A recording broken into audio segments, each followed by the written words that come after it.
Well, welcome to Phillips Mill Art Talk. I'm Laura Womack, and we have something a little different, a little special today. We've been thinking about doing this for a long time, going into a studio, and we've got Shawn Campbell, who has invited us into our studio for an experimental art talk on the road. So thank you very much. You're welcome. Shawn Campbell. I'm glad everybody's here. Okay, great. And as you can hear, Jen is here as well. Jen McHugh, our executive producer, but she's running a whole phalanx of devices. So she will not be on camera tonight, but she's running the chat. So she will be putting some information for you in the chat, and we will take your questions as usual. Jen will, as usual, help with that. Please put them into the question and answer so it's easy to find. Jen is the only one who can see the questions.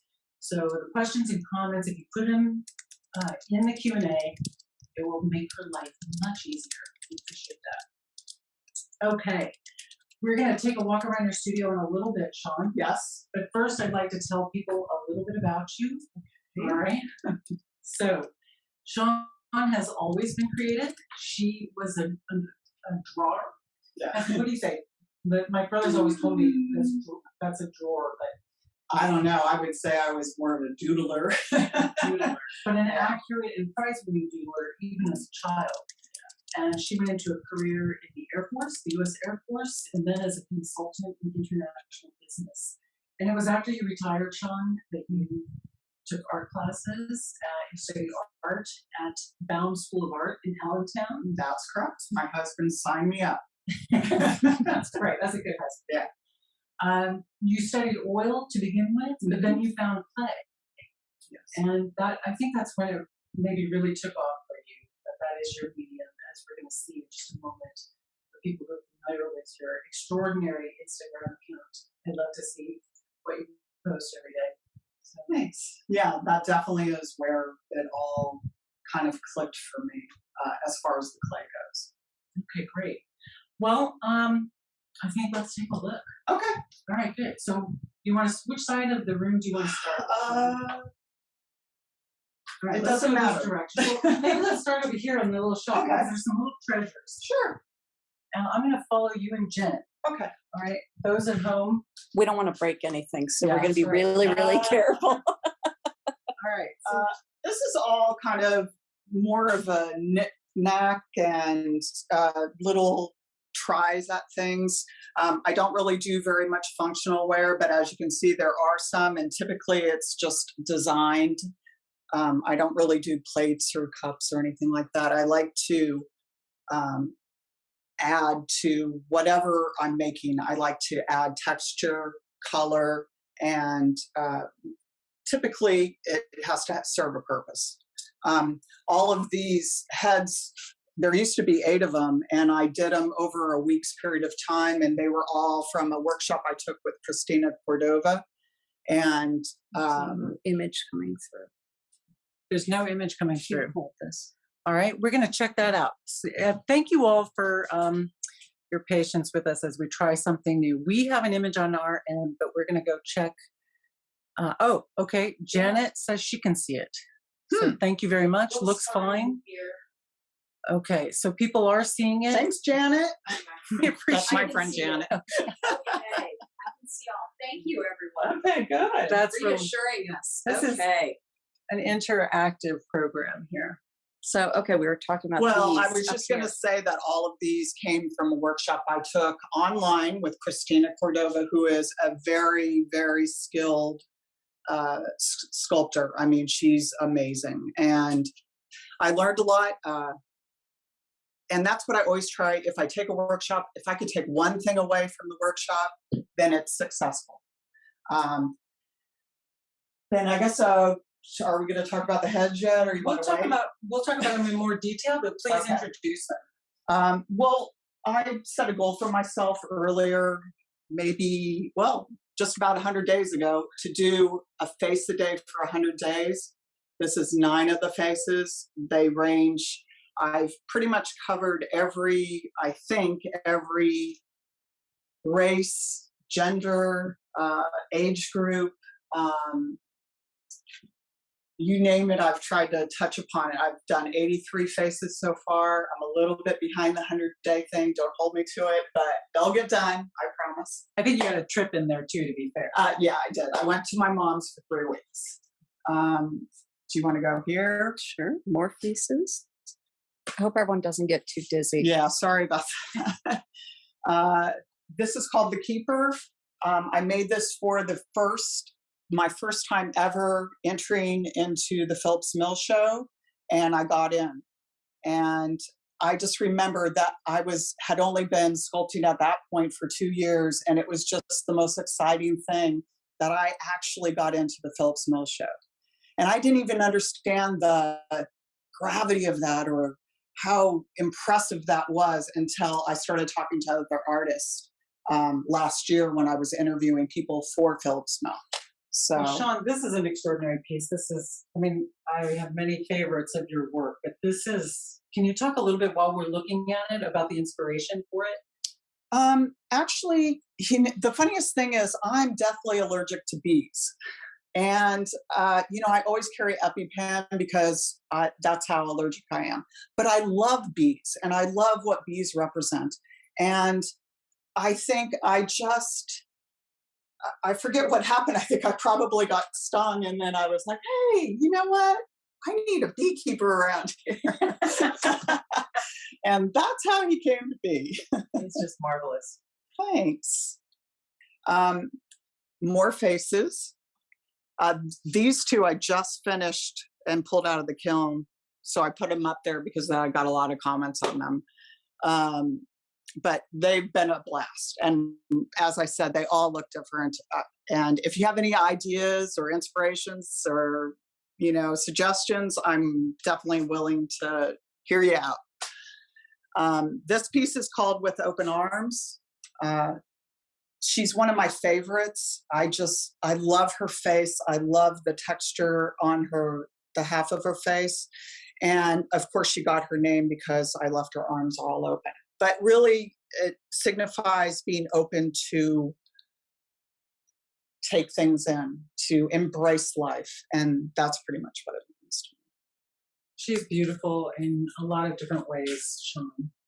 Her face is gorgeous and really delicately done. And I think the sentiment is really nice too. And I like that her heart is also of course. Let's see.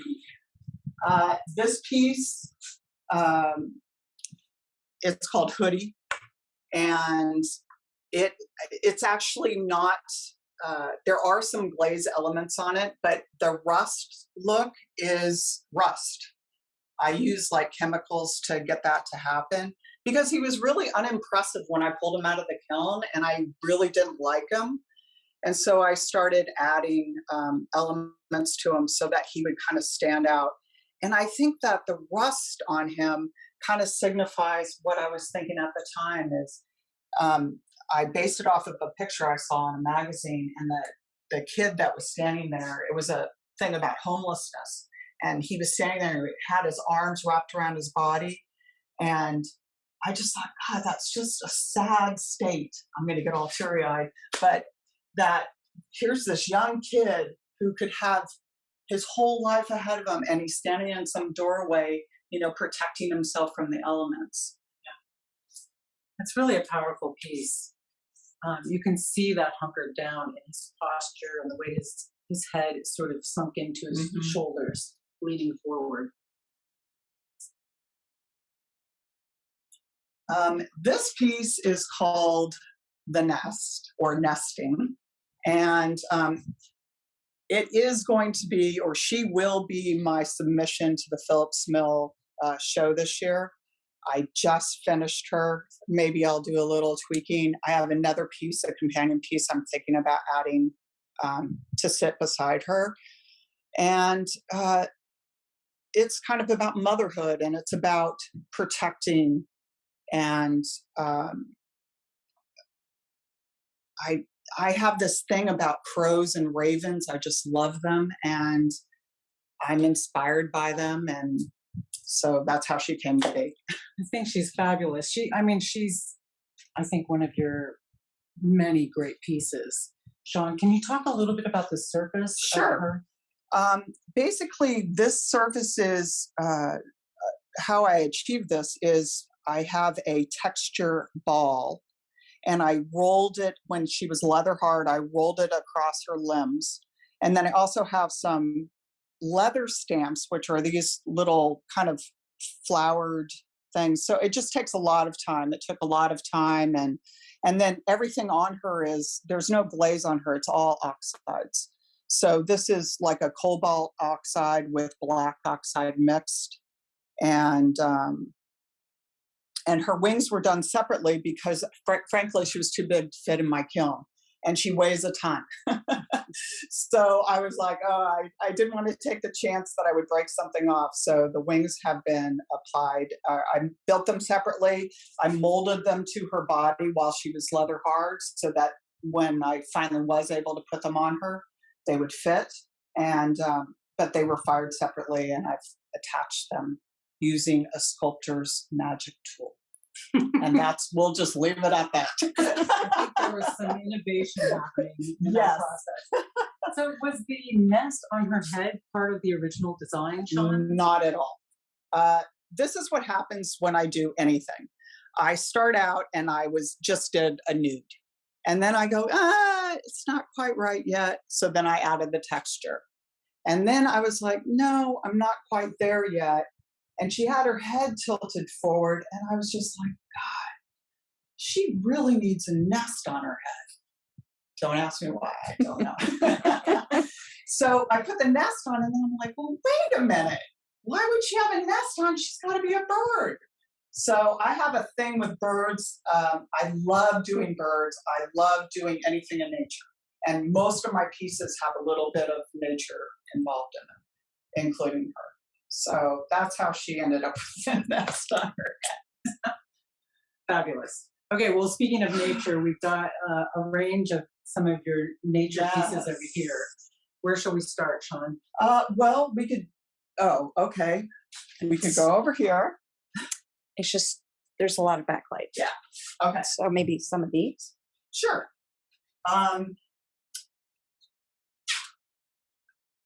I was at Tom Chesser's house doing an interview with him. And Was that for Phillips Mill? for Phillips Our Mill. first online show. That's marvelous. And we were talking about one of his paintings. And I think it's called The Birches, but I'm not sure. I'm pretty positive that's what it was. But we were talking about it. And of course, when he said it, that's my thing, is a lot of times somebody will give me a word and it just goes into my head and I develop a piece based on the word. For instance, birch, prunus, cardinal, float.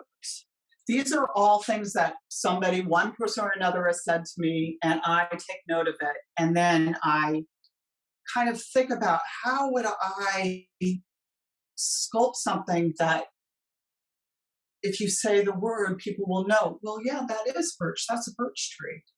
And so that's how this started. I also liked to do work in threes.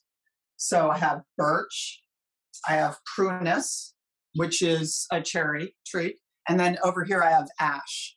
And she's an ash tree, which around here they're cutting all the ash trees down, which is why she looks so sad. Because of disease. Ash borer. Yeah, ash borer. Exactly.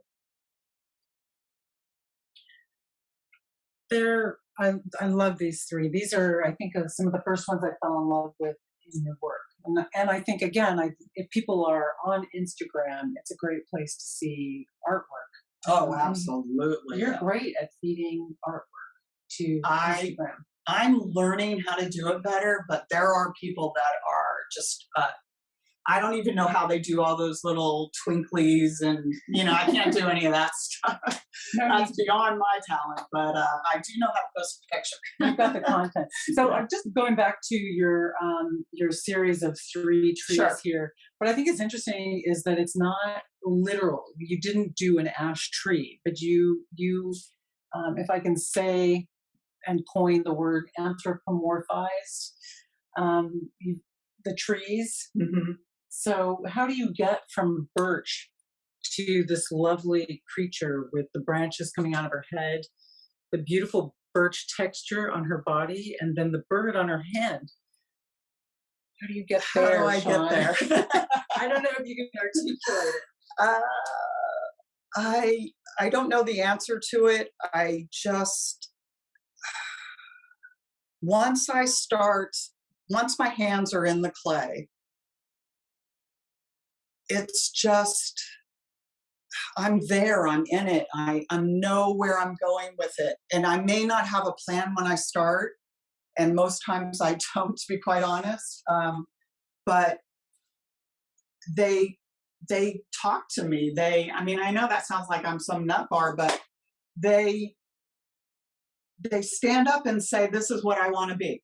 And, you know, I feel like my job, or what makes me feel good about my life, is getting it out there, getting it into the clay, having it stand on its own. And I love when people enjoy them. I mean, I really do. To me, it's not obviously about the money. It's about, or otherwise I wouldn't have all these things. It's really the appreciation of it, or the getting it. Like this one, right, for instance, is called Delicate Balance. And delicate balance is basically, you know, this is supposed to signify kind of God's hand. Is God tipping the world down, or steadying it, or tipping it up? You know, we don't know, but we know that it's important that, and I'm not saying this from a religious aspect, I just mean this as we're always on a tipping point, and we have to acknowledge it. And that could be in politics, it could be in, you know, how we treat each other. And I guess that's really what it comes down to for me. So this piece is one of my husband's favorites. And I have to say that, and I will say this, and he's watching right now, that the hand was his idea, that putting it on an angle was his idea. And we collaborate on a lot of pieces. So, because sometimes I can't see, I'm like so deep into the minutia of it all that I can't see clearly. And he's good at bringing a little bit of clarity to it.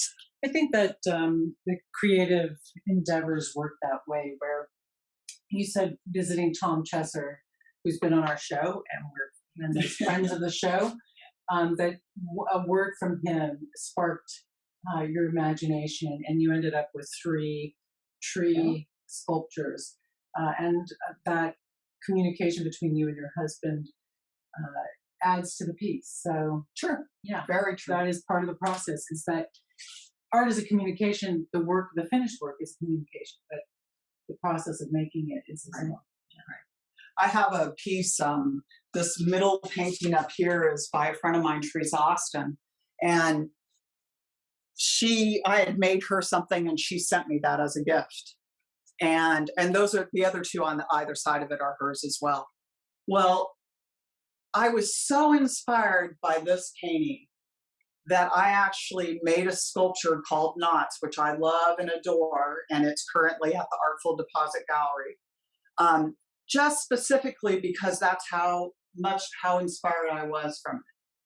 And it's funny that she and I have this thing where I can look at her work and I kind of instinctively know whether I can do something with that. You know, that says something to me. I need to go further with this. And I think she's an amazing artist. You can find her on Instagram. And that piece, it is a wonderful piece. I think people can see it on your Instagram as well. If you scroll down a little bit. But you have a number of works at the Artful Deposit. I do. Is that right? I do. Yeah. Great. What? Anything else we should look at in particular here? Well, this is Float. She's another one of my favorites. I was a competitive swimmer for my entire childhood up through the Air Force. And my favorite thing to do in the world is to be in a pool, to be in the ocean, to be in a lake. I don't care, as long as it's got water involved. And she was the first time I ever made, this is like a big sculpture for me, because this is when I was starting. And I had to figure out like how to, fit her into my kiln and how to manipulate her so that she looked like she was floating. But she's one of my faves. That's great. And then this texture that we're seeing on her, and we'll see in these sculptures in the background. What is that about, Shawn? Well, when I was starting, I had heard that a lot of shows will not accept nudes. And so this is all early work. And when I say early work, I mean 2 years ago. But gotta keep that in mind. The cuts in it, well, basically, number one, I tried not to, all of them are not necessarily nudes.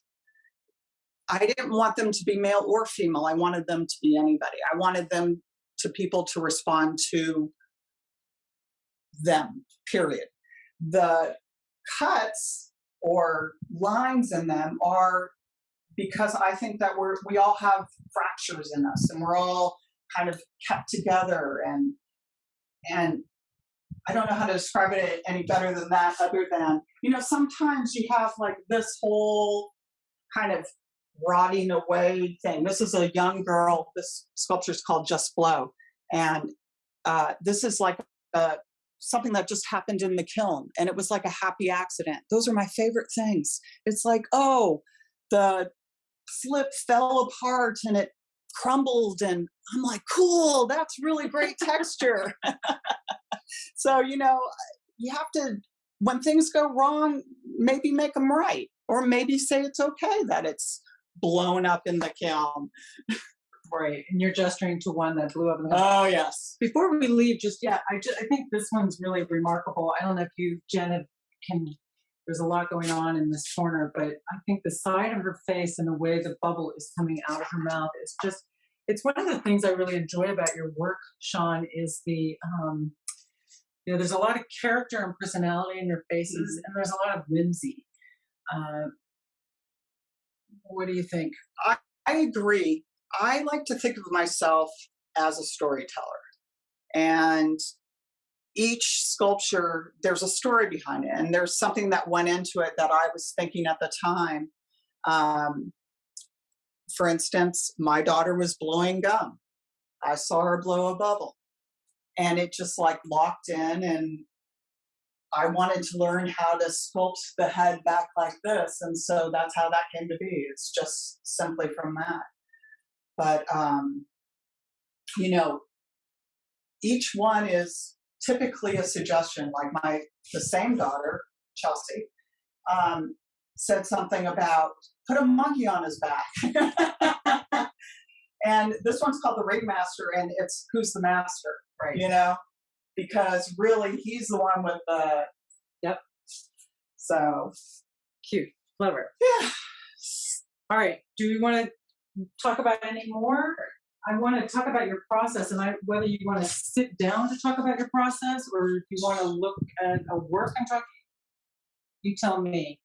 Well, I'll show you these two over here, only because these are the most recent ones that I just pulled out. So this one is called Ancestors, and on the front side, all of the eyes are open, and on the back side are 4 faces. All the eyes are closed.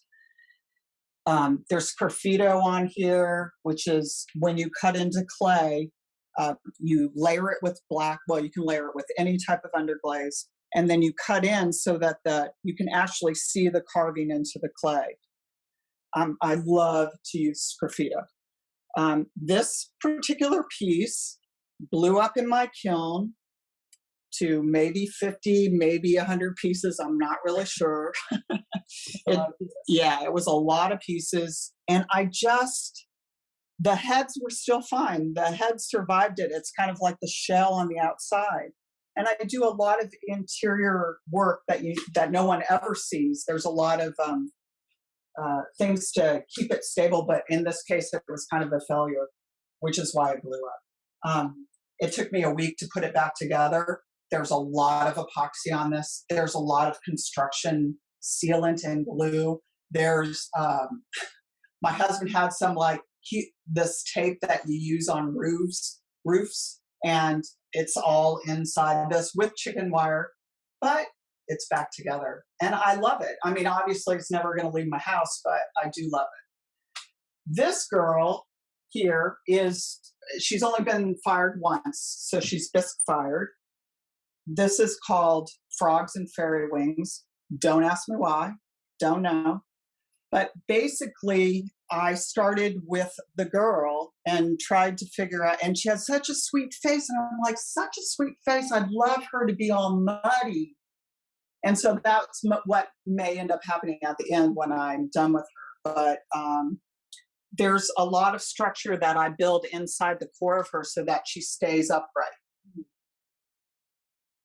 Is that before or after it's fired? Oh no, before all the way through. So the whole time you're building the outside of something, you're also building the inside of it. And if you're building the inside of it, then it obviously has to take very high temperatures. Yes, yes. So when you bisque fire, it's 1945.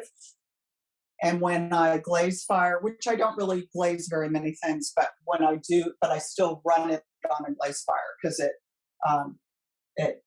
solidifies or whatever the clay. That's at like 2300. I do cone 5 typically.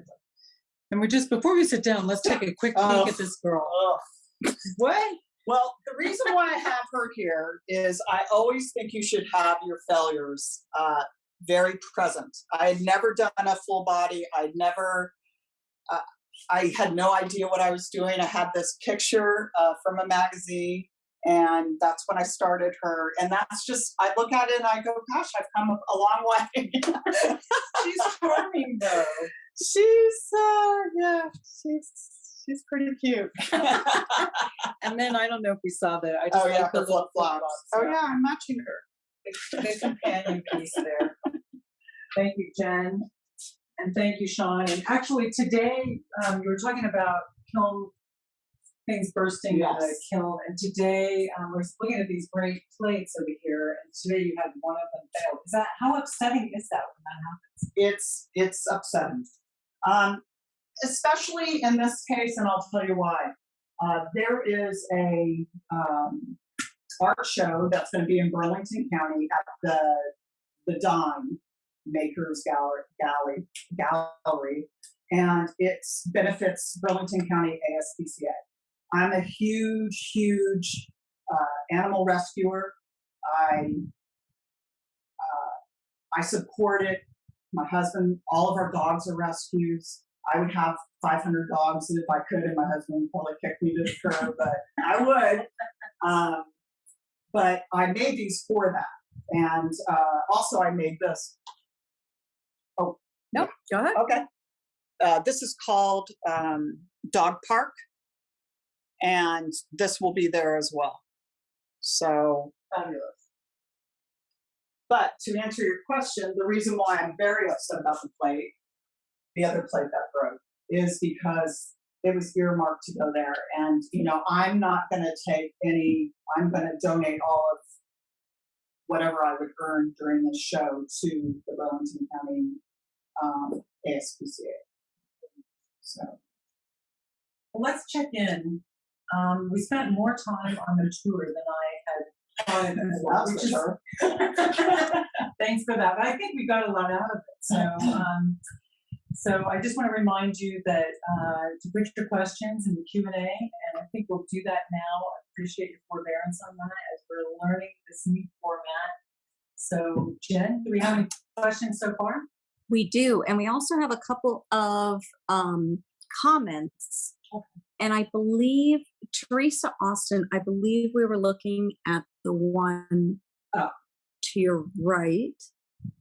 Yes. That one. And she said, and Teresa, correct me if I'm wrong, she said, this piece brings me to tears. Mm-hmm. And K. Maria Adams, yep, that was the one. And K. Maria Adams said, yes, I am with you. Just an incredible, poignant energy in her. So thanks, I don't know if you can see Shawn's blushing. I'm trying not to cry. Well, and then Michelle would like to know, how long have you been working in clay? 4 years. That's a remarkable, I think that's worth repeating. 4 years is not a very long time to have come this far. I mean, it looks like you've been working for years and decades. I think that I think people might think I'm like obsessed or something, but I mean, I love it. I do. I feel at my best when I'm in here, and my dogs. Typically, you guys can't see it because we pulled it out for this, but I have a couch in here and a dog bed, and all my dogs are in here with me every day. And my husband's extremely supportive of it completely, and So how much time do you spend in here? it's embarrassing. I work in here usually from 9 in the morning about till 3, and then I feed my dogs dinner at 3. So sometimes if I'm really on something and it's feeling good, I'll feed them and I'll come back in and I'll be in here until 7 o'clock or 8 o'clock at night. But I try not to do that too often. Appreciate that. We have a couple more questions. Okay. Bill Miller wants to know, how large is your kiln and how long does it take for a sculpture to dry before you fire it? Oh, okay. Well, my kiln is a large kiln. I have the dimensions here. 19 by 22. Yeah, that's what I can fit inside of it. 22 is the tallest thing I can fit in there. And so a lot of times if I want to go bigger, which I have gone bigger than that, I've done totems and whatnot, and they have multiple pieces, and I'll break it so that they fit into each other. This I dried because I was so afraid. I loved it so much, which you should never do. That's one thing that I can tell you that every ceramic artist will tell you: do not fall in love with it. And when you do, you'll always pay for it. But this one I really was in love with. I was very careful about her. I think I dried her for almost 3 months, to tell you the truth, because I was so. And then I was like freaked out about how were we going to get her into the kiln, because it's a top load kiln. And my husband came up with this whole pulley system that we can actually lower her from a pulley system into my kiln. And now we've used it a number of times and it works like a charm. But the average size sculpture, I would say a month. I usually wait about a month. Are you comfortable working at that size? Do you have any ambition to go bigger? I would love to go bigger, but what do you do with it? I mean, seriously, people will buy a painting because they can put it on their wall. And I think they feel like, oh yeah, I can find room for that. I don't think people view sculpture the same way. It's funny, they always say, gosh, I love that, but where would I put it? Well, if I took you into my house, you would be shocked where you can find places to put sculpture. You know, really any flat surface will do. And it doesn't take up that much room, 10 cents. I'm impressed that you have dogs in here. Yeah. Well, usually it's not quite this filled with stuff, because some of this came out of my house, but we appreciate you bringing it out. Anything else, or? Oh yeah, there's a lot of questions. Right, there are a couple of questions from Thomas, Kelly, and Dennis Riley asking about if you can talk a bit about the 100 faces. Sure. When will they be revealed? And how did it come about during this time of pandemic? Okay. I don't really remember, to be quite honest, when I had the brain splurge like that said, hey, Shawn, spend some time, make 100 faces. I don't really remember how that whole thing started. But once it started, it was like, and I remember I was probably on the 11th face or so. And I was thinking to myself, what have you done to yourself? But, you know, I'm a goal person. I do not give up. And as I said, there's 83 are done. I think I only have 6 downstairs that have to be fired, the first firing. So other than those, and then I have to make the rest of them, which, you know, I can do within a 2-week period. That's not the problem. Then the problem is going to be is where am I going to show these? I don't have an answer for that. I've had a couple of people contact me and ask me if I'd be interested in putting them in their gallery. And the answer is yes. I would be thrilled to put them in your gallery. As long as you have the wall space. They are hung in 9s, 6s, and 3s. And I forget what the rest of the question was. Sorry about that. Well, so you told us the other day that you did this originally as a challenge. I was interested in the nature of the challenge. Was it the challenge of the technical challenge of the faces? Because humans are famously so good at recognizing faces. I think that's a challenge for an artist in any medium to create an interesting face, a plausible face. Was that it, or was it the the creativity of? I mean, you have so many different characters. I think it was both, to be quite honest. Originally, I think it was more of a technical challenge for me because I wanted to improve on expression, especially the eyes. The eyes are the most important thing in life. They always say the eyes into the soul. And, for me, when you look at any of my sculptures, I think the one thing that you always will notice are the eyes. And I would say the same goes for all of the faces. I've made sure that there's expression in the eyes. There's, these people, not that they're real, they're representing a human I've either seen, encountered, or that have come out of my head. And, I'm kind of like saluting them, or I want them represented here. And that's my goal, is to represent everyone. But to me, that's one of the extraordinary things about that series.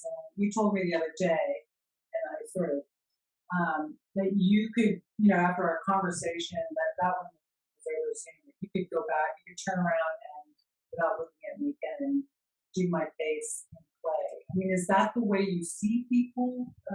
It makes me think of, sometimes you hear about people who are nervous meeting a psychologist or something because they think they're being analyzed. You look at people and start looking at the planes of their face. Yes. Interesting. I think I do, but maybe not, consciously. I think I do. Like, I'll see somebody who's very unique looking, and I will make note. Like, in my brain, I'll go, it's really cool face. I got to try to capture that. Now, whether I actually achieve that, it'll be close. I don't know that it looks exactly like anybody. But I think that it's a nod to them. It's hey, this is my idea of what you look like to me. I think, there's so much going on in your sculptures, Shawn. There's, the bird's nest and the wings and the birch and, the words that are inspiring you. That's fascinating. But what I've noticed looking at your sculptures time and time again is the sweetness of their expressions. And you see that in your torsos, but also the faces. From the variety of humanity that you're conveying. It must be a happy world. You're so generous with us all. I think that, that movie, if you build it, they will come. Right. Well, if you sculpt it, maybe that will bring happiness. Maybe it'll make somebody feel good about themselves. Maybe they'll take a second and next time they see someone that looks like one of these faces on the street, they'll go, oh God, I remember seeing that. Maybe I'll change a little bit of something for someone. Thank you for that. I know we have questions. We have more questions. Oh, sorry. That's my fault. Well, okay, I'll go from easiest to hardest. Okay. Janet Rockler wants to know, do your sculptures need to stay indoors or can they go outside even in the cold winters? Okay. They should stay inside unless they've been treated. You can treat them, and they have, people have patios put in, and you put the preservative on it. You can put that type of preservative on these sculptures. I would not leave them outside in snow and ice. They're not meant for that. I put all my rejects outside in our gardens and whatnot, and I don't really care, and so far, some of them have been out there for a couple of years and they're fine. So would you apply that totem? If they wanted to put it outside, yeah, I would. Okay, and now we just got another one. Do you make drawings first? Yes. Sometimes I just sketch it out, not all the time. If I have something like a reference photo that I'm looking from, I'm not going to sketch it out. I showed you guys one that I'm working on right now, and it's just somebody. I have a picture of the person, and I'm going to sculpt it from the picture or multiple pictures. Many times, for instance, with the beekeeper dude, I knew that I wanted to capture the bees somehow. And so when I was making him, I actually sketched out, well, what would I attach? How could I attach him to something and have the bees be present, not just on his body, but kind of within his body? And that's how the box happened. And that's just from sketching it out. Love the little cavity in his chest. Yeah, there's one in the back too. All right, what else do we have? Okay, do you want to talk about glazes and textures, or how you form your sculptures? Okay. Let's take them in order. Well, Yeah. okay, well then, Kay wants to know, how did you learn about all the different glazes and textures so quickly? Oof. I am, number one, I love texture. This is, you can talk to any ceramic artist and they will tell you texture, texture, texture. And what happens is you go shopping and you're at the store, and I'll give you an example. Let me just grab it here. Here we go. Here we go. This is, I think, $1 at Walmart. This is the coolest texture to put on the back side of a bowl or a plate, or going up a human body, and you basically, when the clay is wet, you would press it into the clay, and when you pull this away, that texture is going to be on that piece, whatever you're making. I think that's cool. I save everything. Something comes, I get something in shipping. I got these little styrofoam things, and it has little marks all over it. Oh, that is a cool tool. I know what to get. Mhm. Yeah, right? Mhm. Yeah. And then I have, up here I have different rollers that have different textures on them. Like this is for if I made a net sweater on one of my sculptures, and so this is the knit for the sweater. Sometimes they're too big and you can't, if it's a body, you can't really get it to go around. So I mimic it by hand with a tool, to get the same design going. What about the glazes? The glazes, which I have just a few over here. I don't know how many glazes I have. All 3 of these racks are all glazes. That's all glazes. I learned to do glaze when I was at bomb school, and really they had a gas-fired kiln, so they made their own glazes there, and you would dunk your thing, whatever it was, into the glaze. There was no decorating, it was one color basically, and it would go into the gas kiln. Well, the gas kiln broke, and so we were left with 2 kilns, regular electric kilns like I have downstairs, and a bunch of glazes, and nobody knew how to use them. Well, I am not afraid of anything. I will try anything. I will layer this girl with open arms. That's probably 6 or 7 different glazes that I've poured down her arms. I didn't know what was going to happen. I didn't know if it was going to come out looking cool like it does. But if you live in fear, you're never going to get anywhere. You got to just try it.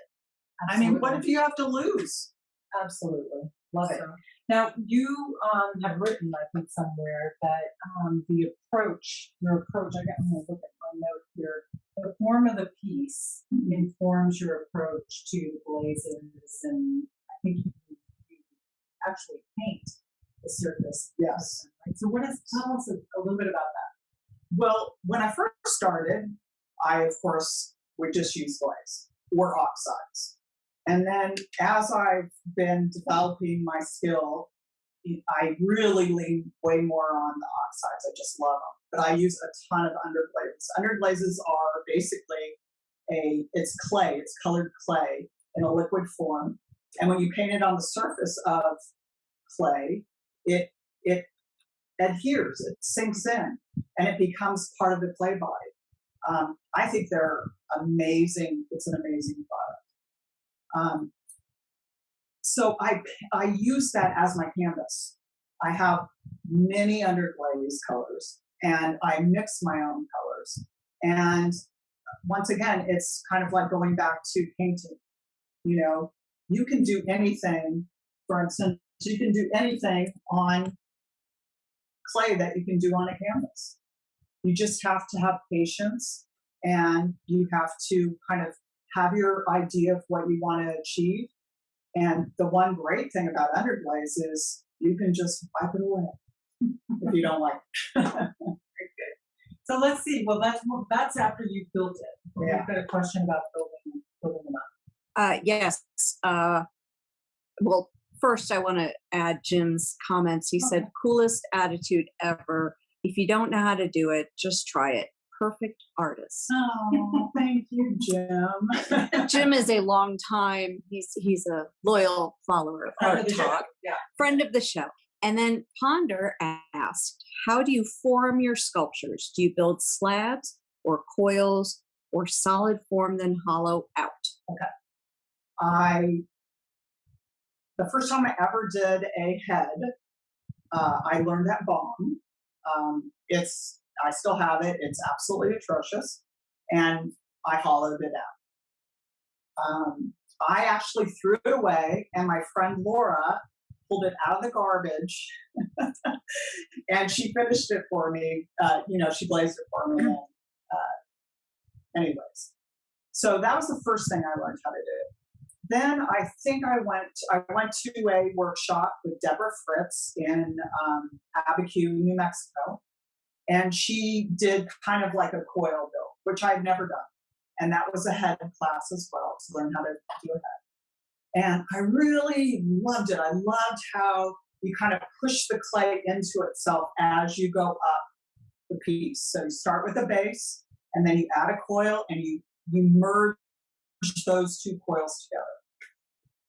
So I pretty much had always done coil. Then I went and took a class with Susanna Zucker, who's a really amazing artist. She does a lot of very realistic type sculpture, not like this. And she does mostly slabs. And that's where the girl in the bikini came from. And I couldn't do it.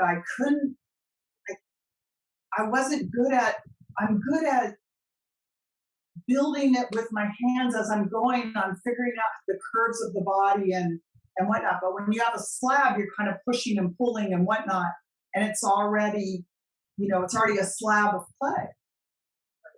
So everything I do pretty much, and I don't pre-roll coils. I cut off my clay. I cut it into sections. I kind of scrunch it to make the coil, and then I add it to the piece. So I hope that answers your question. I think so. That's it. No more questions. No. Oh, wow. Yeah. Great. So you have, and we have a little bit more time, a few minutes. So if anybody has any questions, that's fine too. I'm thinking about these bases that you are nearly, I think if I did my math right, got about 17 left to do. If you did your math right. And you said you could do that in 2 weeks, so that's more than one a day. Yeah. But are you thinking, I think you've had a lot of great response to the faces. Are you thinking you're going to continue with the faces, or? I don't know. You know, I've had people ask me, for instance, I did the drag queens. And I had planned all along, I'm just going to do 3 drag queens. Don't even ask me why I wanted to do it. I don't know. I just love the whole hair thing with the makeup. I just think they're cool. And so I've done the three so far. And then one of my friends, Kimberly, asked me to make her a drag queen. So then I sent her like a bunch of pictures, and she picked out the one she wanted, which it's already done, Kimberly. And I would like to do it that way. I don't know that I would want to continue and do 200 faces, you know, but if somebody wanted something, I would be more than happy to do it. And I'm not for profit, but like if one of my friends asked me for something, I would do it in a second flat.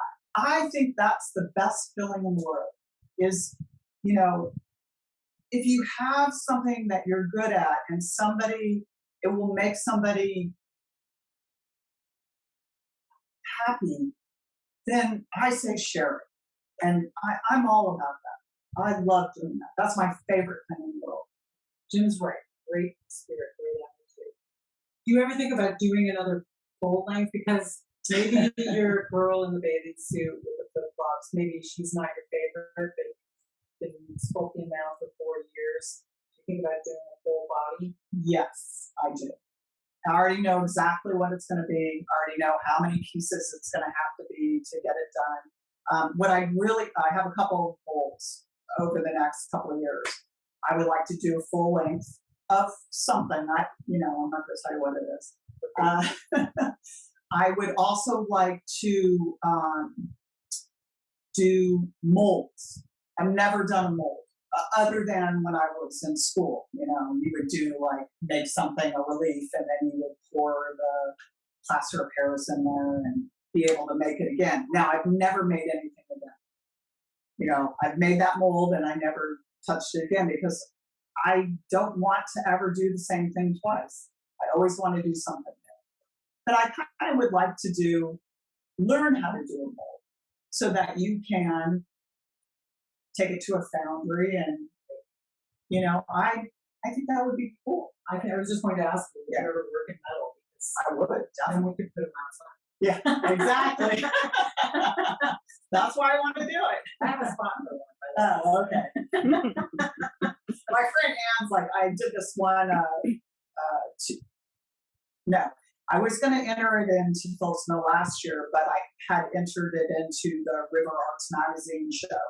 And it was called The Run, and it's like water swirling. And I guess it's about 3.5, 4 feet tall.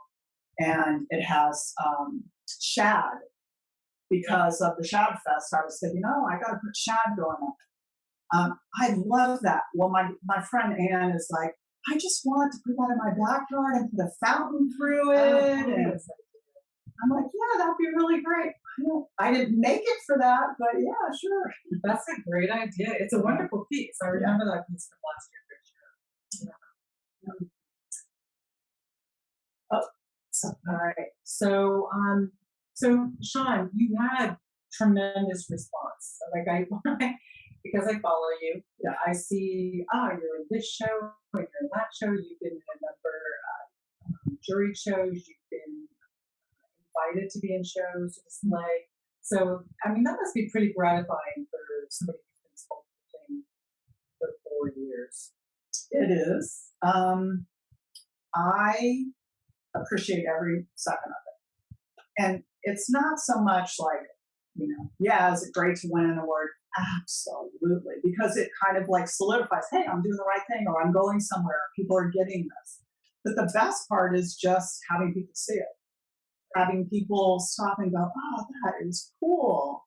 We have, right now, Lehigh Art Alliance has a show going on at the Luckenbach Mill, and it's going on all the way through Music Fest.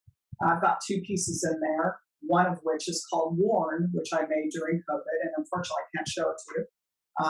but I got third place for it.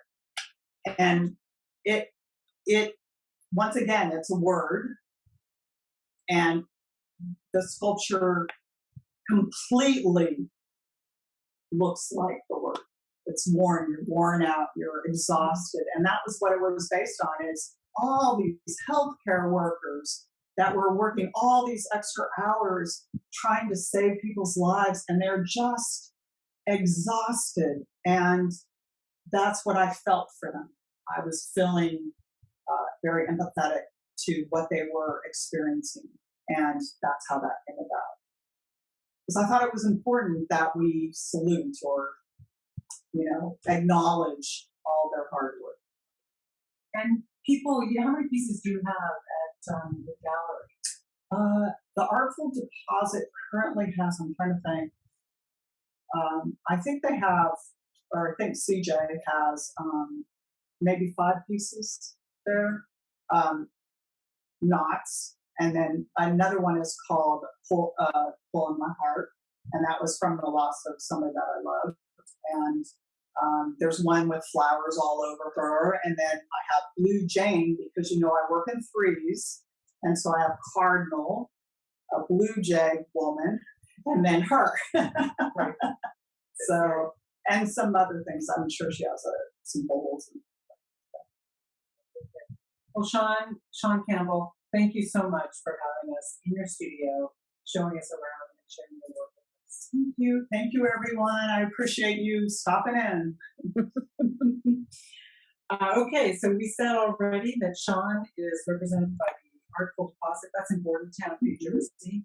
So you can see 5 pieces of her work there. And the other, the Lehigh Valley show is Lukenbach. Until when? I think I want to say at the beginning. Whenever Music Fest gets done, it's like the weekend after that. Okay. All right. Well, we can Google. That's okay. We can Google that. Thank you all for joining us today and bearing with us as we learn this how to be on site. I think it was great fun, and I hope we'll do it some more. Next week on ArtTalk, we're talking with Sue Ann Rainey, who is a I'm trying to think of a better word for it, but just a really integral part of the local art community. And she has all sorts of skills, Shawn. She is a photographer. She's a painter. She prints on baby clothes and sells those. She is a cook, and she has written a cookbook. So we're going to talk with her about the creative process on August 8th, because I think she's got something to say about it. And the way I think of it is she must be an excellent news wrangler, because she's got them all working for her, right? So we hope you can join us for that. Thank you very much for coming today to Phillips Mill Art Talk. Jen McHugh is our executive producer. You can hear her in the background doing some camera work, taking the questions. Dennis Riley is our show producer today. We thank him for all his work setting this up. And I'm your host, Laura Woolman. Have a good evening.